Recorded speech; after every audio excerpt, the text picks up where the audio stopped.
So halika, tingnan natin kung ano yung mga nabili natin sa unang sahod natin sa YouTube. Ito yung mga paps na ipakita natin.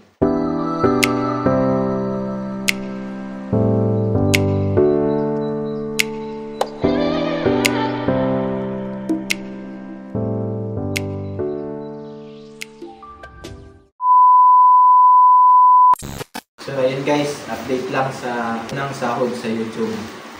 Bago ang lahat, gusto ko na magpasalamat sa mga sumuporta sa maliit na channel. Salamat sa inyo at sa mga patuloy pa na mag-subscribe dito sa channel ko. Ngayon pala, nakapag-withdraw na sa unang sahod sa YouTube.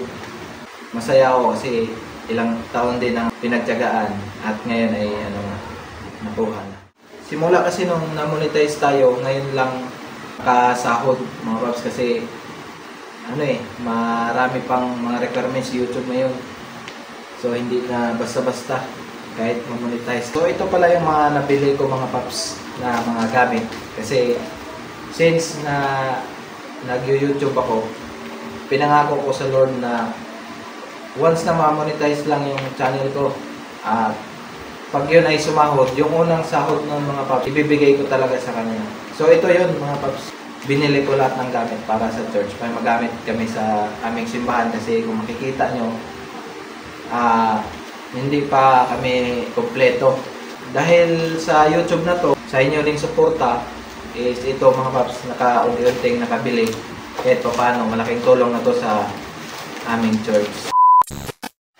So halika, tingnan natin kung ano yung mga nabili natin sa unang sahod natin sa YouTube. Ito yung mga paps na ipakita natin. So unahin muna natin yung mga maliliit.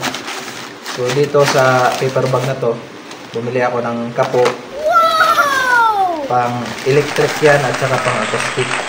Ayan. Tapos string pang acoustic.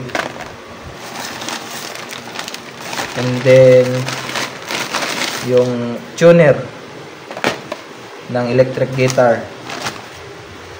So ito gusto ko lang ipakita sa inyo kasi ito yung pinangako talaga sa Lord na pag once na nakasahod ako at na-monetize yung YouTube ko, yung unang sahod ko yun is yun talaga yung ibibigay ko buo kung magkano man ang sasahurin. So ito naman ay yung lagayan to ng lyrics mga paps para yung kasama nating tutugtog is meron siyang lagyan ng kanyang mga lyrics. Ayan. Ayan yun. So sunod naman natin bubuksan. Unboxan natin lahat para makita. Ayan. Tingnan naman natin ito. Gamit ito lahat sa simbahan mga guys. Bilang pasasalamat po na monetize yung channel ko. So ito yun. Ayan, ganyang stand.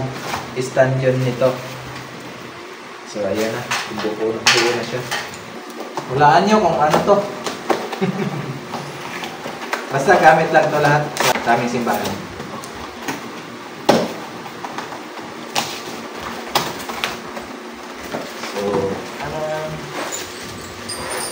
Ito siya mga paps. So paparinig ko mamaya yung tunog niyan pag naikabit na. Sa mga mahilig sa music, alam niyo na yan.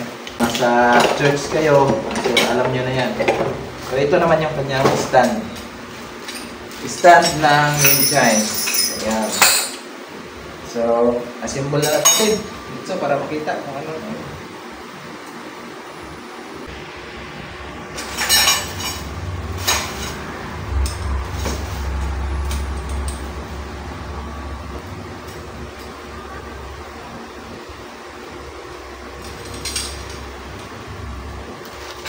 Natutuwa talaga ako.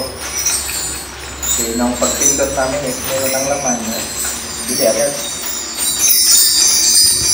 Yan o, ganda ng tunog. Maganda kasi sa church may ganito eh. So, isa din to sa pinangarap ko na magkaroon kami ng ganito sa aming church.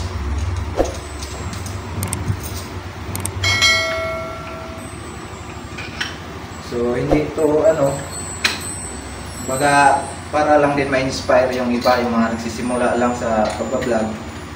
So, huwag kayong panghinaan ng loob na magpatuloy sa kung ano man yung pangarap na gusto nyo. Kasi katulad ko,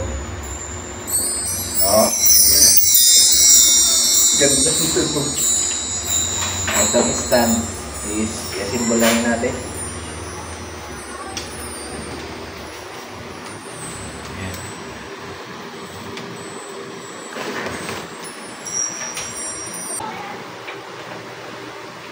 Wala ko may butas eh. So ayan. Adjust. So ito is pang-ipit na lang to. Pwede sa iba. Ayan. Okay na. Tapos ito. Kapo.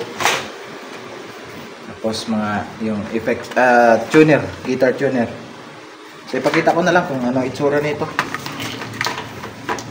Sa iba o yung mga wala pang idea.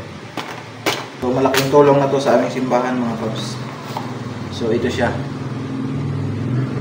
Paps, kaya bumili ako nito kasi ito yung kulang sa amin tuner para hindi na maingay pag magtutuno. So sige, tingnan natin. Ito yung kasama.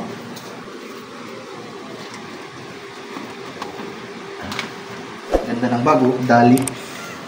Dali, baka naman. Ito yung kasama nito mga paps. Ito. So, kailangan ko to ng tuner kasi para madali na kaming magtuno. Yan. So, ang problema ay dito, pwede pa dito. So, isi-sit up ko pa to kung saan.